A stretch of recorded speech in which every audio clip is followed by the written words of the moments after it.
नमस्कार विद्यार्थियों, आप सभी लोग का स्वागत है स्वास्थ्य कॉमर्स क्लासेस में। ओके, जैसे कि शाम के 4 बज चुके हैं और हमारी आज देखिए तीसरी क्लासेस है regarding the subjects of business organisations and management. ये आज तीसरी क्लास है। ओके, तो देर न करते हुए चलिए हम लोग अपने वीडियो की शुरुआत करते हैं। ओके,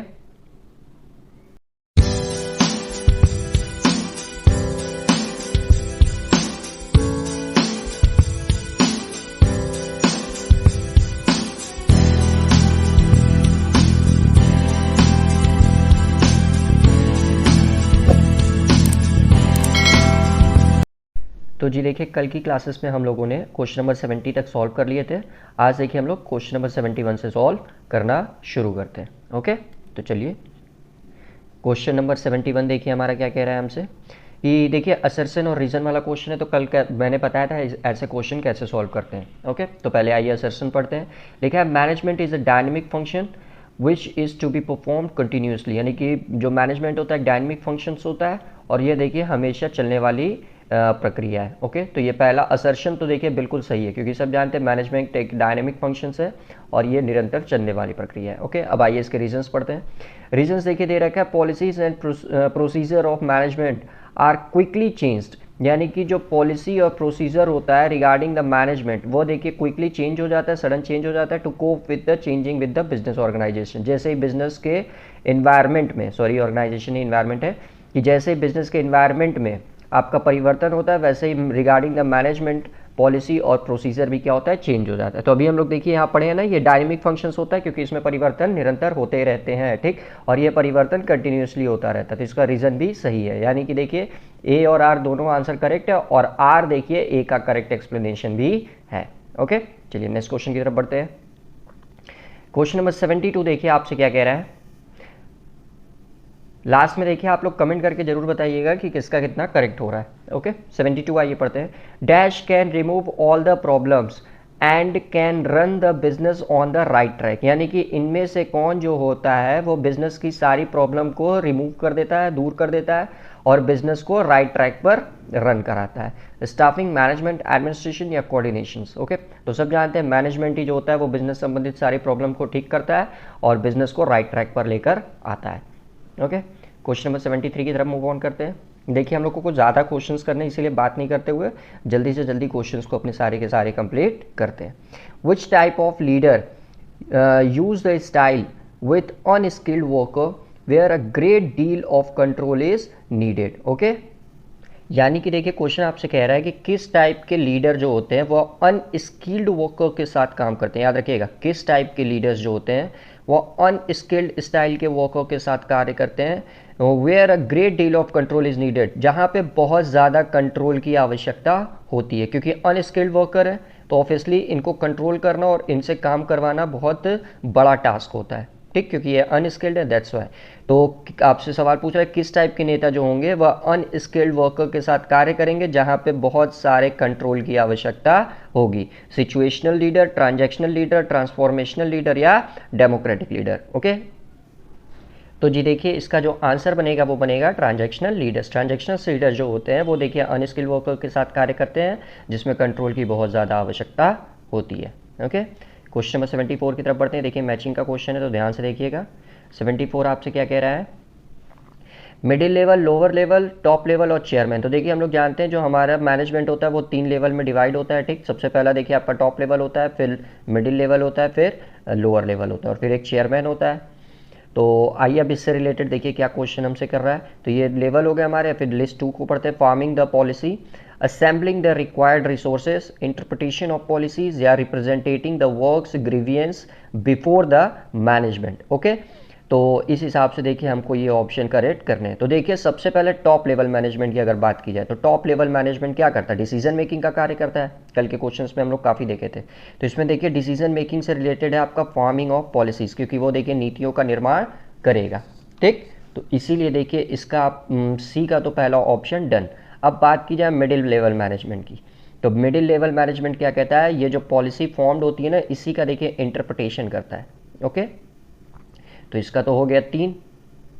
फिर उसके बाद से बात की जाए तो लोअर लेवल मैनेजमेंट, तो लोअर लेवल मैनेजमेंट देखिए आपका क्या करेगा, हमेशा जो आपका ग्रीवियंस होगा मैनेजमेंट का उसको क्या बोलते हैं, रिप्रेजेंट करेगा। तो देखिए representing the works grievances before the management. Okay, तो बी का तो आपका ऑप्शन 4 हो गया। और चेयरमैन क्या करेगा, जो भी आपके रिसोर्सेस होंगे उनकी रिक्वायरमेंट को फुलफिल करेगा, यानी कि 3 4 1 2, 3 4 1 2, option A will be correct.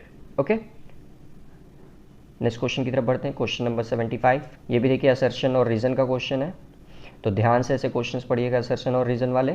तो देखिए 75 क्या कह रहा है आपसे, authoritative style of decision making comes from the top. ठीक, तो जो आपकी आधिकारिक डिसीजन मेकिंग होती है वह आपका हमेशा टॉप लेवल से होती है। तो ऑब्वियसली सब जानते हैं डिसीजन मेकिंग का काम टॉप लेवल मैनेजमेंट का ही होता है। तो असर्शन तो बिल्कुल करेक्ट है, असर्शन में कोई दिक्कत नहीं है। अब रीजन पढ़ते हैं, it is joint collaboration of the leader and his subordinate.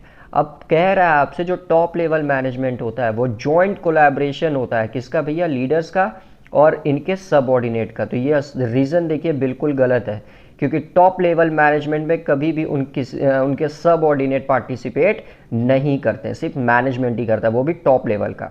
तो ये देखिए रीज़न बिल्कुल गलत हो गया और इसका असर्शन करेक्ट है, यानी कि इसका आंसर देखिए सी वाला बनेगा, A true but R is false. Okay, I hope आप लोग समझ रहे होंगे। चलिए नेक्स्ट क्वेश्चन की तरफ बढ़ते हैं हम लोग।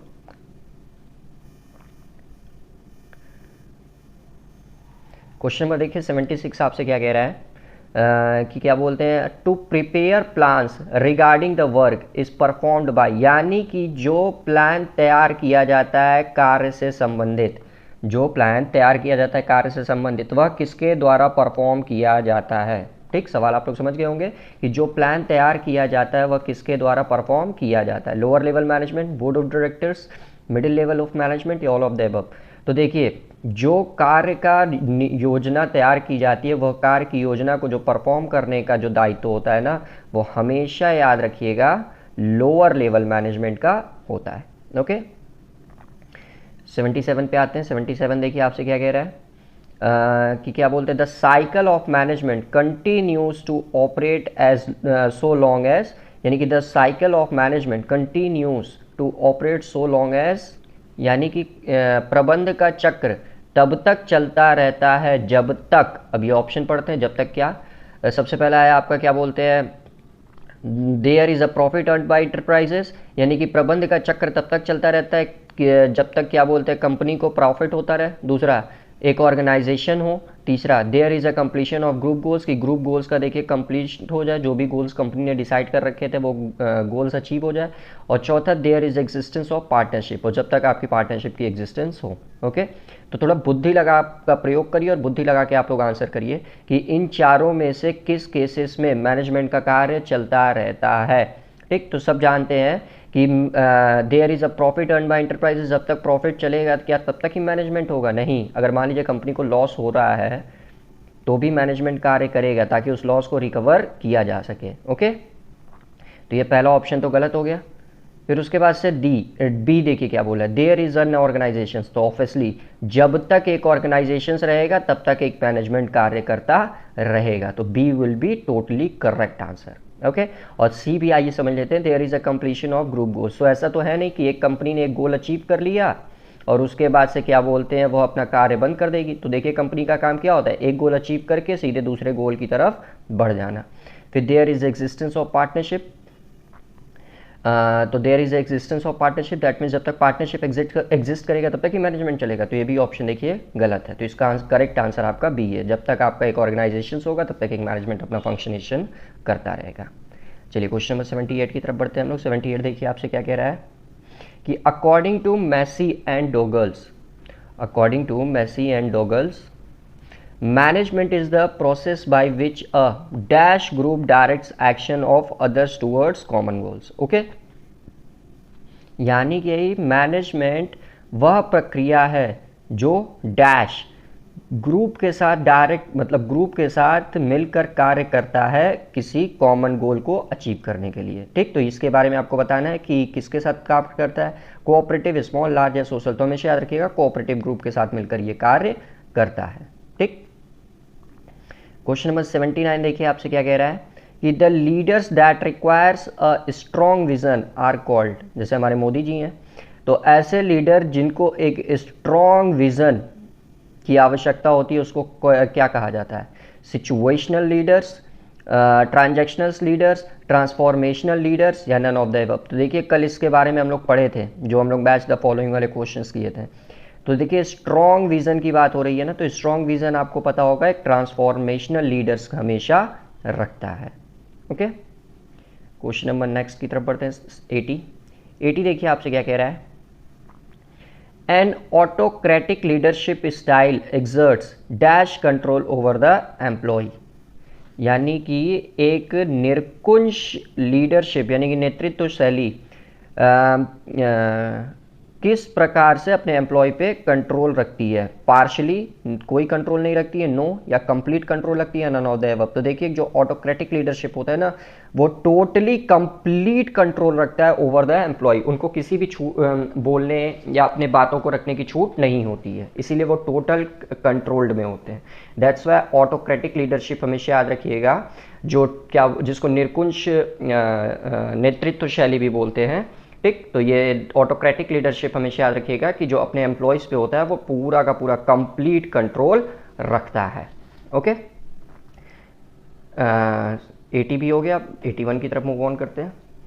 Wait a second. 81 देखिए आपसे क्या कह रहा है? General manager is general manager is in. तो जनरल मैनेजर देखिए किस टाइप के मैनेजमेंट की कैटेगरी में आता है? Top level management, middle level management, lower level management, या नन ऑफ द अबव। तो देखिए जनरल मैनेजर जो कंपनी का जीएम होता है ना, वो हमेशा याद रखिएगा टॉप लेवल मैनेजमेंट में आता है। ओके, 82 की तरफ बढ़ते हैं। 82 देखिए आपसे क्या कह रहा है कि the top management of a company consist of, जो टॉप लेवल ऑफ मैनेजमेंट होता है कंपनी का, उसमें कौन कौन से लोग कंसिस्ट होते हैं? बोर्ड ऑफ डायरेक्टर्स, जी बिल्कुल ये सही है, बोर्ड ऑफ डायरेक्टर्स हमेशा होते हैं। नेक्स्ट देखिए आपका मैनेजिंग डायरेक्टर्स, तो मैनेजिंग डायरेक्टर्स भी हमेशा होते हैं। चीफ एग्जीक्यूटिव ये भी होते हैं। फोरमैन नहीं होता है, ये तो आपका जो क्या बोलते हैं सब ऑर्डिनेट्स की कैटेगरी में आता है। क्लर्क भी देखिए सब ऑर्डिनेट की कैटेगरी में आता है, यानी कि टॉप लेवल मैनेजमेंट में कौन आएंगे? यही तीनों आएंगे, 1 2 3। Option A will be correct. Okay, next question देखते हैं 83। 83 देखिए आपसे क्या कह रहा है कि to motivate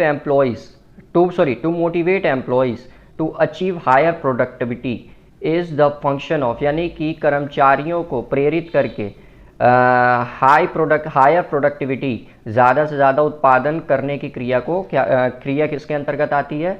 middle level management के अंतर्गत, लोअर लेवल मैनेजमेंट के अंतर्गत, टॉप लेवल मैनेजमेंट के अंतर्गत, या नन ऑफ द अबव। तो देखिए मोटिवेट करके कर्मचारियों से ज़्यादा प्रोडक्टिविटी कराना, ये हमेशा याद रखिएगा मिडिल लेवल मैनेजमेंट का कार्य होता है। ओके, नेक्स्ट क्वेश्चन की तरफ बढ़ते हैं। 84 देखिए आपसे कह रहा है कि क्या बोलते हैं? Management is called a process because, management को एक प्रक्रिया के रूप में जाना जाता है क्योंकि it is applicable to the manufacturing process, क्योंकि यह मैन्युफैक्चरिंग प्रोसेस से संबंधित होता है। It is relevant for social organizations, ये सामाजिक संगठन से संबंधित होता है। It involve series of functions, इसमें देखिए जो क्रियाओं का जो कार्य किए जाते हैं वो उनकी पूरी एक सीरीज होती है। और लास्ट में नन ऑफ द अबव। ठीक, तो इसका अप्रोप्रिएट आंसर क्या होगा? जल्दी आप लोग बताइए तो। ठीक, तो चलिए मैं ही बता देता हूँ। जो मैनेजमेंट एक प्रोसेस इसलिए कहा जाता है क्योंकि मैनेजमेंट देखिए क्या होता है, वह एक फंक्शन की पूरी सीरीज होती है। ठीक, अलग अलग इसमें फंक्शन परफॉर्म करने पड़ते हैं बाय द मैनेजर्स, इसीलिए इसको मैनेजमेंट एज अ प्रोसेस देखा जाता है। ओके, नेक्स्ट क्वेश्चन की तरफ बढ़ते हैं। चलिए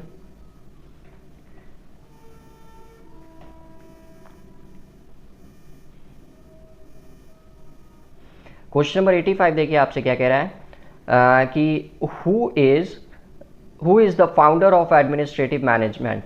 एडमिनिस्ट्रेटिव मैनेजमेंट के खोजकर्ता के बारे में आपको बताना है। तो Elton Mayo, FW Taylor, Max Weber, या हेनरी फ्योल। तो याद रखिएगा जो एडमिनिस्ट्रेटिव मैनेजमेंट होता है ना, उसके जो खोजकर्ता थे वो थे हेनरी फ्योल। ओके, चलिए नेक्स्ट क्वेश्चन की तरफ बढ़ते हैं, जो देखिए आपका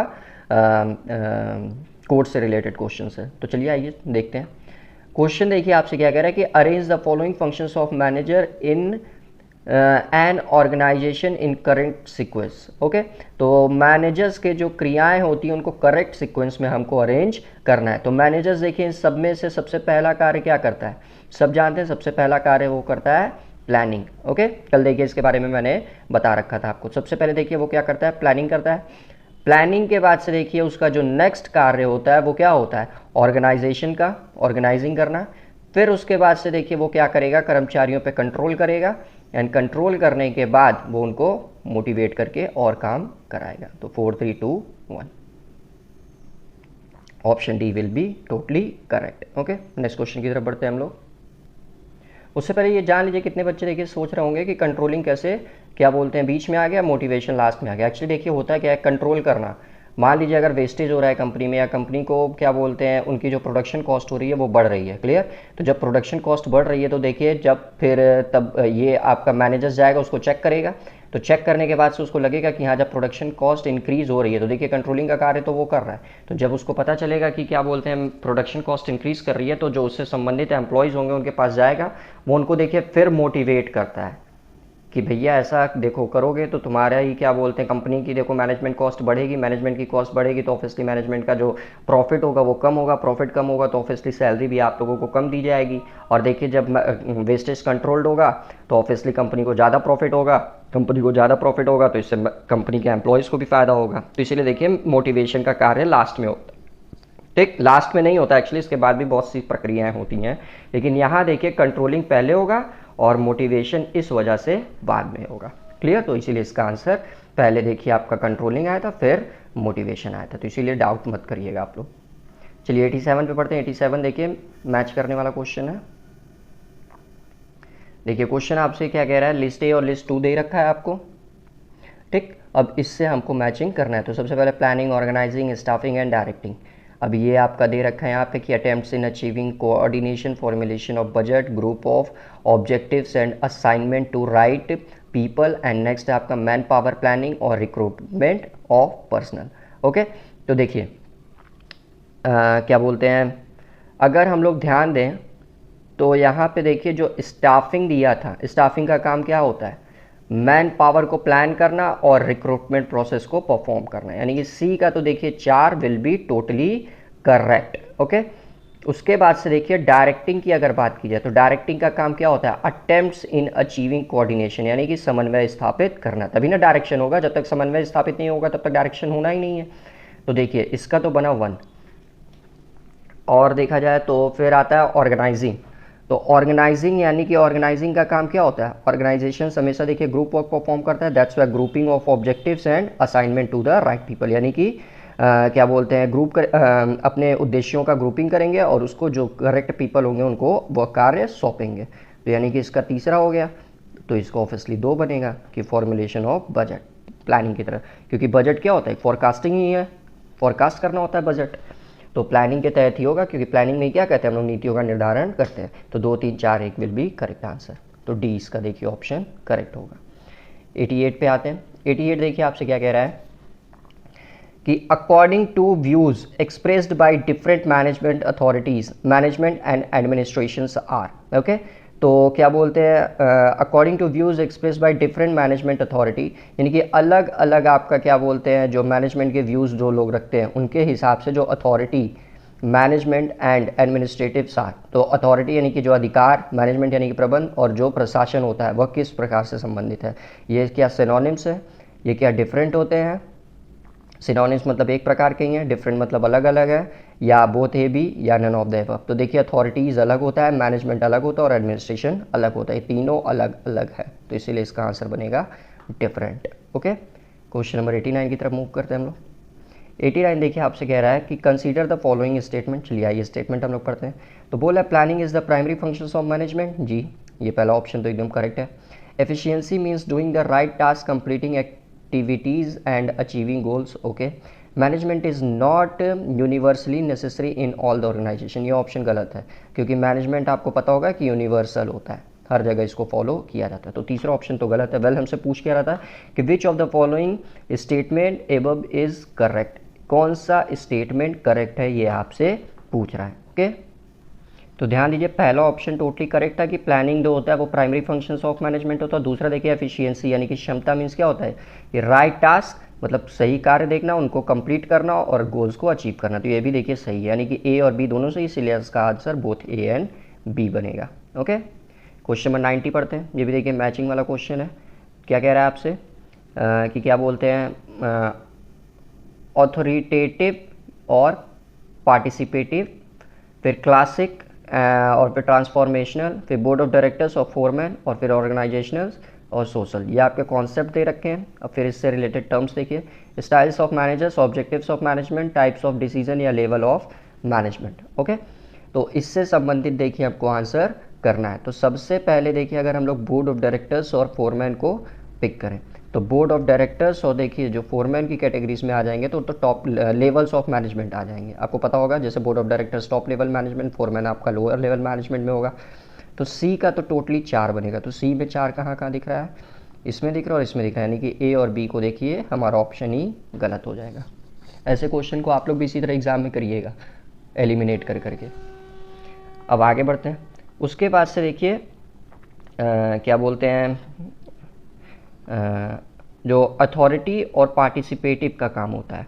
तो अथॉरिटेटिव यानी कि अधिकार, तो अधिकार जिसके पास होगा वही देखिए टाइप्स ऑफ डिसीजन में आएगा, क्योंकि डिसीजन लेने का अधिकार उन्हीं के पास होगा। तो ये तीसरा तो इसका बन गया, तो तीसरा का है ये भी देखिए गलत हो गया, यानी कि इसका आंसर तो देखिए यही बनेगा। ओके, यानी कि क्लासिक ट्रांसफॉर्मेशनल ये स्टाइल ऑफ मैनेजर्स होता है और दूसरा ऑर्गेनाइजेशन एंड सोशल्स ये ऑब्जेक्टिव ऑफ मैनेजमेंट होता है, यानी कि 3 1 4 2। नेक्स्ट क्वेश्चन की तरफ बढ़ते हैं।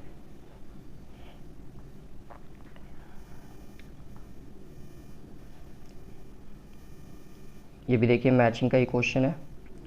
तो क्वेश्चन देखिए आपसे क्या कह रहा है कि लेवल्स ऑफ मैनेजमेंट और उनके फंक्शंस। सबसे पहली बात टॉप लेवल मैनेजमेंट, फिर मिडिल, फिर लोअर और फिर सुपरवाइजरी मैनेजमेंट ये दे रखा है। फिर इनके देखिए कार्य दे रखे हैं। तो कार्य के बारे में आइए पढ़ते हैं। Collecting reports and forwarding them to the top management, यानी कि रिपोर्ट को कलेक्ट करना और टॉप लेवल मैनेजमेंट को फॉरवर्ड कर देना। Represent works grievances before management, assembling the required resources और maintain discipline among the workers. Okay, तो टॉप लेवल मैनेजमेंट देखिए क्या करता है, जो आपके रिसोर्सेज होते हैं उनको असेंबल करता है।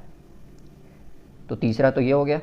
फिर उसके बाद से देखिए आपका मिडिल लेवल मैनेजमेंट जो होता है वो आपका क्या करता है, रिपोर्ट को कलेक्ट करता है और उसको टॉप लेवल मैनेजमेंट को फॉरवर्ड करता है। तो ये इसका हो गया। फिर लोअर लेवल मैनेजमेंट की बात की जाए तो लोअर लेवल मैनेजमेंट देखिए क्या करता है, ये अभी हम लोग तुरंत देखे हैं कि represent workers grievance before the management. Okay, ये भी हम लोग तुरंत ऊपर के क्वेश्चंस में सॉल्व किए थे और तब इसका ऑप्शन देखिए 4 बन जाएगा। सुपरवाइजरी मैनेजमेंट क्या करता है, मेंटेन करेगा discipline among the workers. Okay, तो 91 का 3 1 4 2 3 1 4 2 यानी कि ऑप्शन डी। ओके, चलिए नेक्स्ट क्वेश्चन की तरफ बढ़ते हैं। नेक्स्ट क्वेश्चन देखिए आपसे क्या कह रहा है कि match the following, list 1 concept और ये भी कॉन्सेप्ट ही है, कोऑर्डिनेशन, मैनेजमेंट, एफिशिएंसी और प्लानिंग। और इसमें दे रहा है doing the task correct with the minimum cost, यानी कि कम से कम लागत पर कार्य को करना। ओके, फिर उसके बाद से force the binds all the other functions of management, यानी कि मैनेजमेंट के अलग अन्य कार्यों को बाइंड करना, एक साथ लाना। Functions of management under the which policies are formulated, यानी कि प्रबंध की वह क्रियाएं जिसके तहत नीतियों का निर्धारण होता है। और लास्ट है आपका intangible forces which creates productive relationship among the resources of an organization. Okay, तो चलिए पढ़ते हैं और अब टिक लगाते हैं। तो सबसे पहले देखिए कोऑर्डिनेशन है। तो कोऑर्डिनेशन का मतलब क्या होता है, समन्वय। समन्वय क्या होगा, जब सारे लोगों को एक साथ मिलकर कार्य करने के लिए प्रोत्साहित किया जाएगा, यानी कि सारी क्रियाओं का समामेलन। तो इसका देखिए क्या था, binds all the functions of management. तो इसका 2 तो करेक्ट हो गया, ए का 2। ओके, अब बात करते हैं नेक्स्ट मैनेजमेंट। तो मैनेजमेंट देखिए क्या होता है, एक इंटेंजिबल फोर्स होता है जो क्रिएट करता है productivity relationship among the resources and organisations. Okay, तो इसका आंसर 4 हो गया। एफिशिएंसी, एफिशिएंसी मतलब होता है क्षमता, आपकी कार्य करने की क्षमता। तो यानी कि क्षमता से आप क्या अंदाज़ा लगा सकते हैं कि आप अच्छे से अच्छे कार्य करिए ताकि आपकी कॉस्ट कम से कम आए। तो इसका ऑप्शन ऑब्वियसली 3 बनेगा कि फंक्शन प्लानिंग का क्या होता है, functions of management under the policies are formulated, यानी कि प्लानिंग में इन्हें देखिए हम लोग पॉलिसीज का फॉर्मुलेशन करते हैं। तो 2 4 1 3, तो option B will be correct. इसकी पीडीएफ देखिए आप लोगों को टेलीग्राम चैनल पे मिलेगी। टेलीग्राम चैनल का लिंक डिस्क्रिप्शन बॉक्स में दिया है, तो वहाँ से जाकर आप लोग डाउनलोड कर सकते हैं। ओके, और चैनल को अभी तक सब्सक्राइब नहीं किया सो प्लीज़ चैनल को जल्दी से जल्दी सब्सक्राइब कर लीजिए। वीडियो पसंद आती है तो वीडियो को लाइक ज़रूर किया करिए। देखते हैं बहुत से बच्चे लेकिन लाइक बहुत कम लोग करते हैं, तो ऐसा मत किया करिए। वीडियो अगर पसंद आती है तो लाइक ज़रूर कीजिए और वीडियो को ज़्यादा से ज़्यादा शेयर करिए ताकि ज़्यादा से ज़्यादा बच्चे हम लोगों के साथ जुड़ सकें और आप लोग की भी तैयारी और बेहतर हो सके। चलिए क्वेश्चन नंबर 93 पढ़ते हैं। तो 93 देखिए आपसे क्या कह रहा है कि which of the following is not an element of delegations, यानी कि इसमें से कौन सा एक चीज़ है जो डेलीगेशंस का हिस्सा नहीं होता है। अकाउंटेबिलिटी, अथॉरिटी, रिस्पॉन्सिबिलिटी या इनफॉर्मल ऑर्गेनाइजेशंस। तो देखिए आंसर यहीं दिख गया, इनफॉर्मल ऑर्गेनाइजेशन जो होता है ना वो कभी भी डेलीगेशन का हिस्सा नहीं होता है। ओके, आगे बढ़ते हैं। नेक्स्ट देखिए आपसे क्या कह रहा है, स्टाफिंग इन्वॉल्व्स, स्टाफिंग के तहत क्या क्या चीज़ें इन्वॉल्व की जाती हैं। Orientations and appraisal, training and development, recruitment या ऑल ऑफ द एबव। तो देखिए स्टाफिंग के तहत ये सारी प्रक्रियाएं फॉलो अप की जाती हैं। 95 देखिए आपसे क्या कह रहा है, span of management refers to, यानी कि मैनेजमेंट का स्पैन देखिए जो होता है वो किससे किससे रिफर करता है, ये आपसे कह रहा है। तो number of managers, length of term for which a manager is appointed, या number of subordinate under a supervision, या number of member in top management। Okay, तो span of management देखिए जो होता है ना वो आपका यही बताता है कि जो number of subordinate होंगे वो कितने होंगे सुपरविजन में, सुपीरियर के अंडर। ओके, मतलब जैसे एक मैनेजर है तो उस मैनेजर्स के अंदर कितने सबऑर्डिनेट कार्य करेंगे, वही आपके मैनेजमेंट का स्पैन बताता है। नेक्स्ट क्वेश्चन की तरफ बढ़ते हैं, क्वेश्चन नंबर 96। आज बहुत सारे क्वेश्चंस हैं तो बोर मत होइएगा और अच्छे से आप लोग पढ़ते रहिएगा ताकि जल्दी से जल्दी हम लोग का टॉपिक कवर हो जाए, क्योंकि बहुत हम लोग का अभी सिलेबस बचा हुआ है, इसीलिए अच्छे से पढ़ते रहिए आप लोग। हम लोग आज टोटल देखिए अप्रोक्स सॉल्व करेंगे 125 क्वेश्चन तक, याद रखिएगा 125 क्वेश्चन तक सॉल्व होगा, तो इसीलिए आप लोग पेशेंस बनाए रखिएगा और अच्छे से पढ़ते रहिएगा। नेक्स्ट क्वेश्चन देखिए आपसे क्या कह रहा है, match the following. Match the following में सबसे पहले formal organizations, informal organizations, functional organizations और डिविजनल ऑर्गेनाइजेशंस। ओके, अब लिस्ट 2 में देखिए high degree of specialization, rigid product specialization और फ्लेक्सिबिलिटी। तो देखिए जो फॉर्मल ऑर्गेनाइजेशंस होता है, फॉर्मल ऑर्गेनाइजेशंस हमेशा याद रखिएगा रिजिड की कैटेगरीज में आता है, दैट मीन्स इसका ऑप्शन 2 ये हो गया। फिर उसके बाद से देखिए इनफॉर्मल ऑर्गेनाइजेशंस, तो इनफॉर्मल ऑर्गेनाइजेशन फ्लेक्सिबल होता है क्योंकि इसमें कभी भी परिवर्तन किया जा सकता है। फिर उसके बाद से फंक्शनल्स ऑर्गेनाइजेशंस, तो फंक्शनल्स ऑर्गेनाइजेशंस जो होगा आपका वो हाई डिग्री ऑफ स्पेशलाइजेशंस होगा, क्योंकि वही ना जो जिसके पास हाई डिग्री ऑफ स्पेशलाइजेशंस होगी वही अच्छे से काम को फंक्शनेट कर पाएंगे, दैट्स वाई। तो ये तो ऑब्वियसली डिविजनल ऑर्गेनाइजेशन 3 बनेगा जो होगा प्रोडक्ट स्पेशलाइजेशन, तो इसका आंसर बन जाएगा 2 4 1 3। क्वेश्चन नंबर 96 भी हो गया। क्वेश्चन नंबर 97 देखते हैं। 97 देखिए आपसे कह रहा है, Shivalika limited decide to advertise its product on radio and newspaper, here type of plan is, यानी कि एक शिवालिका लिमिटेड क्या बोलते हैं कंपनी है जो डिसाइड करती है कि वह अपने प्रोडक्ट का एडवर्टीजमेंट करेगी रेडियो और न्यूज़पेपर पर, तो ये किस टाइप के प्लान में आता है, ठीक। ऑब्जेक्टिव, बजट, रूल्स या स्ट्रेटेजी। ओके, तो अपने देखे प्रोडक्ट का प्रचार करने की बात हो रही है ना, कहाँ पे, रेडियो और न्यूज़पेपर पे, तो ये स्ट्रेटेजी के अंतर्गत आता है। क्वेश्चन नंबर 98 की तरफ बढ़ते हैं। 98 देखिए आपसे क्या कह रहा है, the last step in the process of controlling is, यानी कि कंट्रोलिंग के लास्ट स्टेप में क्या आता है, एनालिसिस डेविएशंस, एनालाइजिंग डेविएशंस, फिर measurement of actual performance, setting performance standards या टेकिंग करेक्टिव एक्शन। तो देखिए लास्ट स्टेप में जो होता है ना वो देखिए जो गलतियां होती हैं उन्हीं गलतियों को सुधारा जाता है, that's why taking correct actions. 99 की तरफ बढ़ते हैं। 99 देखिए आपसे क्या कह रहा है कि important aspect of staffing, staffing का इंपॉर्टेंट एस्पेक्ट क्या होता है, रिक्रूटमेंट, सिलेक्शन, ट्रेनिंग या ऑल ऑफ द एबव। तो सब जानते हैं स्टाफिंग के तहत ये तीनों आते हैं, that's why all of the above. 100 पढ़ते हैं। 100 देखिए क्वेश्चन क्या कह रहा है कि प्रिंसिपल ऑफ डायरेक्टिंग इन्वॉल्व्स, यानी कि डायरेक्टिंग के प्रिंसिपल्स में क्या इन्वॉल्व होता है ये आपसे पूछ रहा है। Unity of direction, unity of command, span of management या नन ऑफ द एबव। तो डायरेक्शंस में देखिए होता है हमेशा यूनिटी ऑफ कमांड।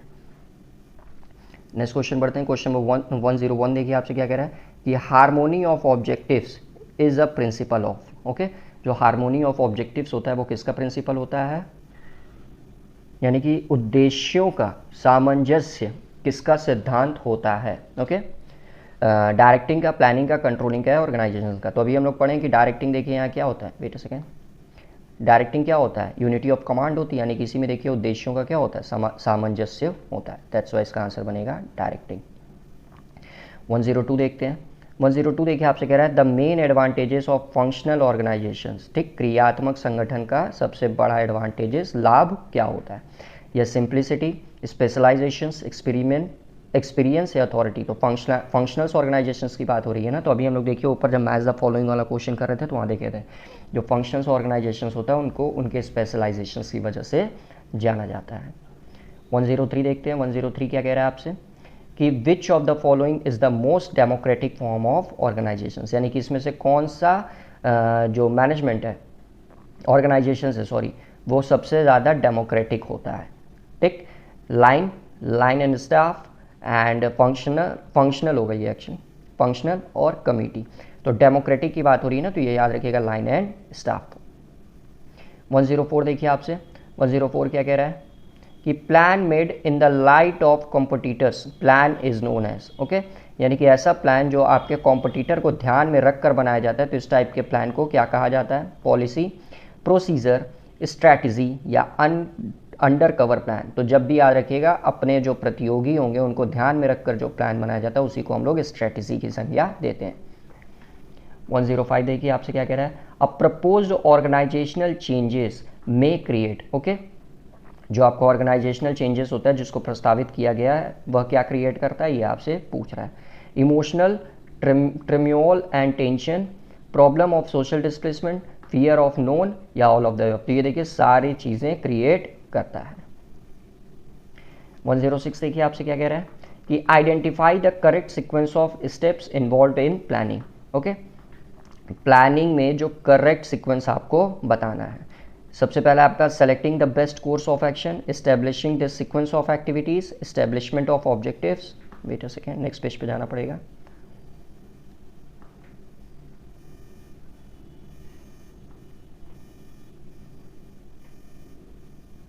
फिर उसके बाद से चौथा देखिए आपका था इवैल्यूएटिंग अल्टरनेटिव कोर्स, या फिर नेक्स्ट है डिटर्मिनेशन ऑफ अल्टरनेटिव कोर्स। तो इसमें देखिए सबसे पहले अगर हम लोग बात करें,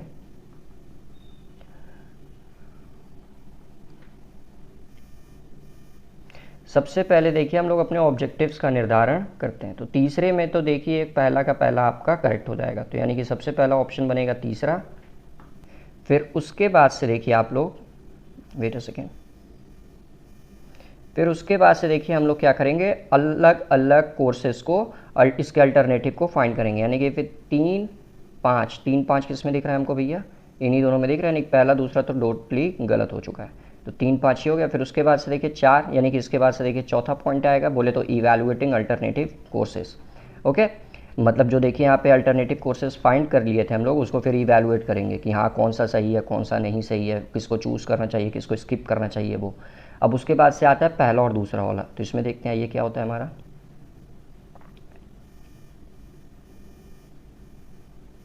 फिर उसके बाद से देखिए इसमें क्या बोला था आपसे कि establishing the sequence of activities and next selecting the best course of actions. तो फिर इसके बाद से देखिए हम लोग दूसरा कार्य करेंगे कि जो एक्टिविटीज़ होगी उसकी सीक्वेंस हम लोग यहाँ पे फाइंड करेंगे कि किस किस सीक्वेंस में कौन कौन सा कार्य करना है। फिर उस कार्य को हम लोग क्या करेंगे, एक्शन में लाएंगे। दैट्स वाई इसका आंसर देखिए जो बनेगा वो बनेगा आपका 3, 5, 4, 2, 1, यानी कि B will be totally correct answer. 107 पे आते हैं। 107 देखिए आपसे क्या कह रहा है,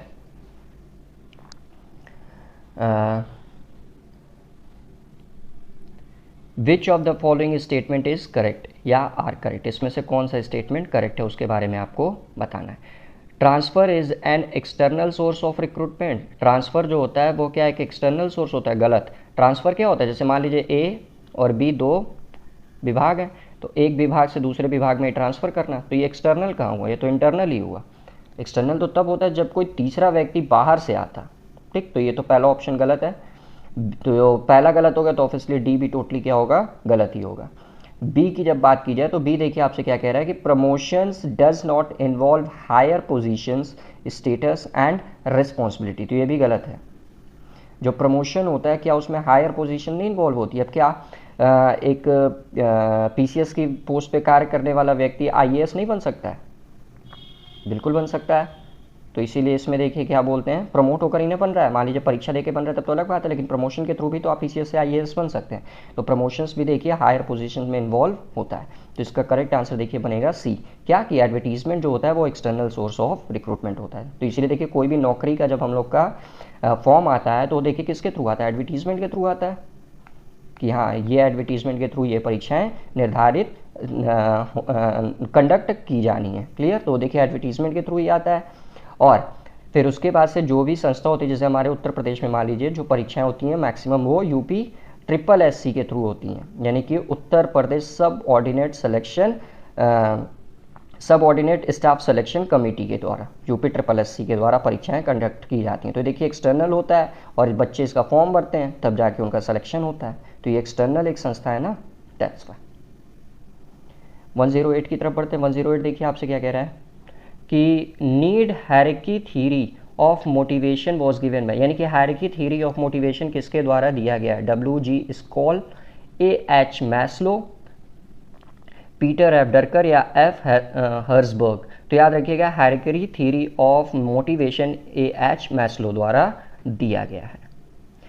109 की तरफ पढ़ते हैं। 109 देखिए आपसे क्या कह रहा है कि which of the following is not a non financial incentive, इसमें से कौन सा जो है आपका वो नॉन फिनेंशियल इंसेंटिव है, यानी कि ऐसा क्या बोलते हैं प्रोत्साहन जो आपका फिनेंशियल टर्म में नहीं होता, पैसे के टर्म में नहीं होता है। ठीक, तो इसमें से कौन सा आपका ऐसा इंसेंटिव नहीं है, याद रखिएगा नहीं है पूछ रहा है, इसमें से ऐसा कौन सा इंसेंटिव नहीं है जो फिनेंशियल टर्म में नहीं होता है? तो पे ऑब्वियसली देखिए हम लोग कैश में करते हैं, पैसे में करते हैं, तो ये तो ऑब्वियसली नॉन फिनेंशियल इंसेंटिव है, तो इसलिए ये तो गलत हो जाएगा। बोनस भी देखिए पैसे के रूप में दिया जाता है, तो ये भी गलत। कमीशन भी देखिए पैसे के रूप में दिया जाता है, लेकिन जो एम्प्लॉयज़ का पार्टिसिपेशन होता है इंक्लूडिंग कह रहा हूँ इन द मैनेजमेंट, वो देखिए आपका नॉन फिनेंशियल इंसेंटिव होता है। देखिए आप लोग घर में छोटे होंगे या बड़े होंगे, तो देखिए जब किसी छोटों को घर के बड़े डिसीजन में देखिए इन्वॉल्व किया जाता है तो उनको देखिए एक प्रोत्साहन मिलता है, वो भी लोग सोचते हैं कि हाँ मेरे घर वाले मेरी वैल्यू कर रहे हैं, दैट्स वाई देखिए वो हमको डिसीजन मेकिंग में या कुछ पूछने के लिए बुला रहे हैं, तो उनसे को एक देखिए प्रोत्साहन मिलता है, तो उसके बदले उनको पैसे नहीं मिलते, एक प्रोत्साहन मिलता है। तो प्रोत्साहन देने के लिए कंपनी अपने सबऑर्डिनेट्स को मैनेजमेंट में पार्टिसिपेट करवाती है। ओके, नेक्स्ट क्वेश्चन की तरफ बढ़ते हैं। 110 असर्शन और रीजन का क्वेश्चन है, तो ध्यान से पढ़ते हैं। लिखा है असर्शन में आपसे कि effective communication is an essential requirement of sound management. ठीक, यानी कि क्वेश्चन देखिए आपसे क्या कह रहा है कि जो इफेक्टिव कम्युनिकेशन होता है, ठीक, वह आपका एसेंशियल रिक्वायरमेंट होता है, यानी कि जरूरी रिक्वायरमेंट होता है साउंड मैनेजमेंट के लिए। तो असर्शन तो बिल्कुल करेक्ट है। रीजन पढ़ते हैं। रीजन देखिए आपसे क्या कह रहा है, it helps in the performance of planning, organizing, directing and controlling. ये भी ऑप्शन एकदम करेक्ट है, यानी कि असर्शन भी करेक्ट है और रीजन भी करेक्ट है, और ये इसका देखिए कारण भी सही एक्सप्लेन कर रहा है। दैट मीन्स इसका आंसर ए बनेगा, both A and R correct, और आर देखिए करेक्ट एक्सप्लेनेशन है ए का। 111 पढ़ते हैं। ये कह रहा है आपसे ग्रेपविन्स इज एसोसिएटेड विथ, जो ग्रेपविन कम्युनिकेशन होता है वह किससे एसोसिएट होता है? Formal communication, informal communication, horizontal communication या वर्टिकल कम्युनिकेशन। तो ये बहुत इजी क्वेश्चन है, इसका आंसर आप लोग करेंगे तो देखिए कितने बच्चे करते हैं। 111 का आंसर। 112 पर आइए देखते हैं। The higher level need in the Maslow's need hierarchy theory is, तो जो हाईएस्ट लेवल नीड होती है, उसको जो आवश्यकता होती है हायरार्की थ्योरी के हिसाब से, वो क्या होती है भैया? फिजिकल नीड होती है उनको, बिलोंगिंग नीड होती है, सेल्फ एक्चुअलाइजेशंस नीड होती है, स्टेटस नीड होती है। तो याद रखिएगा हाईएस्ट लेवल नीड में हमेशा क्या बोलते हैं, मैस्लो के हिसाब से जो नीड होती है मैनेजमेंट में, वो आपकी सेल्फ एक्चुअलाइजेशंस नीड होती है। ओके, नेक्स्ट क्वेश्चन की तरफ बढ़ते हैं। नेक्स्ट क्वेश्चन देखिए आपसे क्या कह रहा है। 113 कंसीडर द फॉलोइंग स्टेटमेंट। चलिए पढ़ते हैं और पूछा है फिर इसमें से कौन सा करेक्ट है। ठीक, तो पहला ऑप्शन देखिए आपसे क्या कह रहा है कि leadership is the ability to influence the behaviour of others, यानी कि जो नेतृत्व क्षमता होती है उसके अंदर यह क्षमता होती है कि वो दूसरे व्यक्तियों के बिहेवियर को इन्फ्लुएंस कर सके। तो बिल्कुल ये सही है। एक नेता देखिए क्या करता है, इन शॉर्ट दूसरों के बिहेवियर में परिवर्तन लाता है। तो इसीलिए देखिए ये ऑप्शन एक करेक्ट है। Communication is one way process, ये गलत है। कम्युनिकेशन हमेशा याद रखिएगा टू वे प्रोसेस होता है। वन वे प्रोसेस भी होता है लेकिन वो अलग केस है। ऐसे नॉर्मल ऑर्गेनाइजेशंस और मैनेजमेंट में हमेशा याद रखिएगा कम्युनिकेशन दो वे प्रोसेस में होता है। जब इंसान आत्म संप्रेषण करता है वो आपका वन वे कम्युनिकेशन होता है। जैसे अपने दिमाग में ही खो जाना, अरे मैं ये आज से 2 साल बाद यूपीएससी क्वालिफाई करूंगा, आईएएस बनूंगा, अपने मन में ही सोचना कि हाँ मैं आईएएस बनूंगा, फिर ये करूंगा वो करूंगा। तो देखिए अपने से बात करना, समझ रहे हैं ना, बहुत से बच्चे करते होंगे। तो अपने से बात करना कि हाँ फिर क्या बोलते हैं आज से 4 साल बाद मेरी शादी हो जाएगी, फिर मैं यहाँ जाऊँगा वहाँ जाऊँगा, सब अपने दिमाग में ही ख्याली पुलाव पकाते रहना। तो वो चीज़ें जो होती हैं वो वन वे प्रोसेस होती हैं। इससे कोई सामने वाला नहीं, इंसान अपने आप से बात करता है, तो उसको आत्मसंप्रेषण भी कहा जाता है। ओके, तो ये देखिए मैनेजमेंट में एक्चुअली ऐसा नहीं होता। मैनेजमेंट में हमेशा टू वे कम्युनिकेशंस होती हैं। तीसरा देखिए motivation increase the rate of labour turnover, ये तो गलत है भैया। अब मान लीजिए हम किसी को मोटिवेट कर रहे हैं तो क्या हम उसका टर्नओवर बढ़ा देंगे? तो ये तो गलत है। तो पहला दूसरा तीसरा गलत हो गया। The concept of feedback is an integral part of effective communication, ये देखिए करेक्ट है, क्योंकि किसी भी संप्रेषण में प्रतिपुष्टि बहुत ही ज़्यादा इंपॉर्टेंट होती है। किसी भी कम्युनिकेशन में फीडबैक सबसे ज़्यादा इंपॉर्टेंट होती है। तो इसका करेक्ट ऑप्शन देखिए क्या बनेगा, पहला और चौथा। पहला चौथा किसमें है? सी में। ओके, तो 1 और 4। चलिए 114 पे आते हैं। अब ज़्यादा क्वेश्चंस नहीं बचे हैं तो इसीलिए पेशेंस बनाए रखिए, बस खत्म ही होने वाला है। फिर अच्छे से आप लोग इसका रिवीजन करिएगा। मैं पीडीएफ आप लोगों को टेलीग्राम चैनल पे प्रोवाइड करा दूंगा। ओके, 114 पढ़ते हैं। तो देखिए बोला the incentive scheme offering company shares at a set price to employ is. Okay, जो इंसेंटिव प्रोत्साहन स्कीम होता है आपकी, वो कंपनी के ऑफर करती है एक सेट ऑफ शेयर्स के रूप में अपने एम्प्लॉयज़ को। तो ये को पार्टनरशिप में, बोनस के रूप में, प्रॉफिट शेयरिंग या none of the above. Okay, तो याद रखिएगा ये को पार्टनरशिप के रूप में प्रोवाइड कराया जाता है इंसेंटिव। जितना जो पार्टिसिपेट करेगा उस हिसाब से उनको उसको उसकी इंसेंटिव मिलेगा। जैसे आप लोग देखे होंगे किसी मॉल वॉल में आप लोग जाते होंगे, V2 हुआ, वी मार्ट हुआ, कुछ भी हुआ, या बिग बाज़ार हुआ या स्पेंसर हुआ, कहीं पे भी आप लोग जाएंगे तो वहाँ पे देखिए उनके जो रिप्रेजेंटेटिव होते हैं उस कंपनी के वो रहते हैं। तो देखिए आपको सामान बेचना चाहते हैं। क्यों बेचना चाहते हैं? क्योंकि जितना ज़्यादा सामान बेचेंगे उनको उतना ज़्यादा इंसेंटिव मिलेगा। ये आप लोग सुने होंगे, जितना ज़्यादा जो कंपनी के एजेंट होंगे वो सामान बेचेंगे उनको उतना ज़्यादा इंसेंटिव मिलेगा। तो इसीलिए को पार्टनरशिप के रूप में ये कार्य करता है। नेक्स्ट क्वेश्चन देखिए, need referred to as belonging needs is, ठीक, जॉब सिक्योरिटी, पे, बोनस या अफेक्शन। तो जो देखिए नीड्स होती है ना वो आपका जो बिलोंग करता है वो आपका अफेक्शन से बिलोंग करता है। नेक्स्ट क्वेश्चन की तरफ बढ़ते हैं।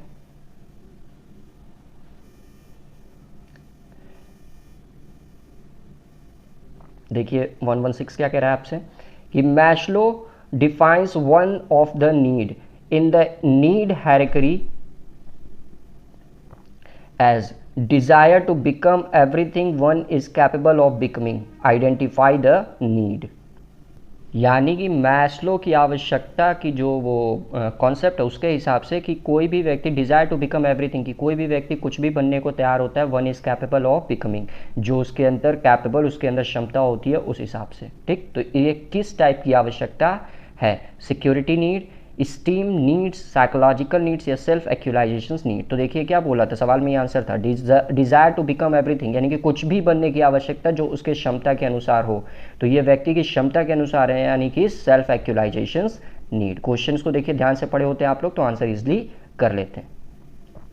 117 देखिए, ये आपको देखिए करेक्ट ऑर्डर में अरेंज करना है। देखिए क्या, जॉब एनालिसिस इन्वॉल्व्स, इसको करेक्ट ऑर्डर में यहाँ देखिए करेक्ट सीक्वेंस में आपको क्या करना है, अरेंज करना है। तो चलिए पढ़ते हैं। Developing training skills, knowledge and personal traits of the worker necessary for a specific job. Okay, next कह रहा है आपसे identifying machines, tools and equipments to be used for the job. Next देखिए identify the of the task to be perform by an individual. और चौथा देखिए आपसे क्या कह रहा है कि determination of the material, product और सर्विस नीडेड। तो सबसे पहले देखिए इन चारों में से मान लीजिए आप ही एक जॉब एनालिसिस है, तो इन चारों में से सबसे पहले आप कौन सा कार्य करेंगे? सबसे पहले देखिए आप आइडेंटिफाई करेंगे कि आपका टास्क क्या है, समझ रहे हैं? तो task to be perform by the individuals, यानी कि वह टास्क जो आपके मतलब व्यक्तिगत रूप से परफॉर्म किया जाएगा। ठीक, तो सबसे पहले आप अपने टास्क को ही आइडेंटिफाई करेंगे। तो तीसरा ऑप्शन देखिए पहले किस में दिख रहा है? ए और बी में, तो यानी कि सी और डी तुरंत अपने आप क्या हो गया? गलत हो गया। तो देखिए इसका ऑप्शन देखिए हम लोग कैसे हम लोग बनाते हैं, आप लोग भी ध्यान दीजिए। तीसरा तो ऑब्वियसली दो दो दोनों में दिख रहा है, यानी कि दूसरा काम देखिए उसके बाद होगा, यानी कि दूसरा काम क्या था आपका? Identifying machines, tools and equipments to be used for the job. ठीक, फिर उसके बाद से देखिए आप क्या करेंगे कि डिटरमाइन करेंगे आप कि आपका मटेरियल, प्रोडक्ट और सर्विसेज की आवश्यकता को। तो 3 2 4 1। फिर उसके बाद से देखिए आप उसी हिसाब से, जिस हिसाब से आपका देखिए कार्य होगा, उस हिसाब से आप स्किल्स प्रोवाइड कराएंगे, नॉलेज देंगे, पर्सनल ट्रेड्स, ये सारी चीज़ें फॉर दैट स्पेसिफिक जॉब, यानी कि कार्य के हिसाब से ही ना आपको ट्रेनिंग दी जाएगी। तो ये देखिए अंत में होगा। तो दैट्स वाई इसका ऑप्शन बनेगा 3 2 1 4, यानी कि option A will be correct. 118 पढ़ते हैं। ये देखिए मैच द फॉलोइंग का क्वेश्चन है। तो इसमें देखिए आपसे क्या हो रहा है? वर्क स्टडी और ऑब्जेक्टिव, ठीक है भैया। फिर motion study, time study, method study और फटीग स्टडी। फिर determination the standard time taken. फिर उसके बाद से determining the amount and frequency of rest intervals. फिर उसके बाद से एलिमिनेटिंग अननेसेसरी मूवमेंट्स और finding out the one of the best way of doing the job. अब इसमें हमको आंसर करना है। तो सबसे पहले मोशन स्टडी। ठीक, तो मोशन स्टडी का काम क्या होगा? मोशन स्टडी का काम याद रखिएगा, एलिमिनेटिंग अननेसेसरी मूवमेंट, यानी कि जो अनवांटेड कार्य हैं उनको एलिमिनेट करना, उनको हटाना। ठीक, फिर उसके बाद से देखिए टाइम स्टडी। तो टाइम स्टडी आपका क्या होगा? तो टाइम से ही देखिए हम लोग टाइम रिलेट करके बना सकते थे। Determining the standard time taken, ये हो गया। फिर मैथड स्टडी। तो मैथड स्टडी के में के तहत देखिए आपका क्या आएगा? यह आएगा आपका finding out the one best way of doing the job, यानी कि किसी भी कार्य को करने के लिए कोई एक तरीका ढूंढ लेना। तो ये चौथा। और फिर फटीग स्टडी। फटीग स्टडी में देखिए क्या होता है? इंसान थकेगा ऑब्वियसली, उसको रेस्ट इंटरवल की आवश्यकता होगी। तो उस हिसाब से देखिए किसी भी कंपनी में उसको रेस्ट प्रोवाइड कराई जाती है, जिसमें रेस्ट पीरियड होता है, आप लोगों को याद होगा। तो 3 1 4 2, 3 1 4 2 कहाँ है? Option C. Okay, next question की तरफ बढ़ते हैं। असर्शन और रीज़न का क्वेश्चन है। तो पहले आइए ये दोनों अच्छे से टॉपिक पढ़ लेते हैं। क्या क्या दे रखा है कि मैनेजमेंट जो होता है principle, management principle increases managerial efficiency. तो देखिए जो मैनेजमेंट सिद्धांत होता है वह आपकी जो प्रबंधकीय क्षमता होती है उसको इंक्रीज करता है, बढ़ाता है। तो जी बिल्कुल, असर्शन तो टोटली करेक्ट है। नेक्स्ट देखिए आपसे क्या कह रहा है कि management principle provide useful insight of managers. Okay, यानी कि जो मैनेजमेंट होता है, प्रबंध होता है, वो प्रबंध सिद्धांत, मैनेजमेंट प्रिंसिपल जो होता है प्रबंध सिद्धांत, वह आपका जो प्रबंधकों को, ठीक, प्रबंधकों को अंतर्दृष्टि यानी कि इनसाइट्स प्रोवाइड कराता है। तो ये भी ऑप्शन देखिए करेक्ट है, यानी कि जो मैनेजमेंट प्रिंसिपल्स होता है वो मैनेजर्स को देखिए अंतर्दृष्टि यानी कि इनसाइट प्रोवाइड्स कराता है। तो दोनों ऑप्शन देखिए करेक्ट है। अब आइए इसके रिजल्ट पे चलते हैं हम लोग।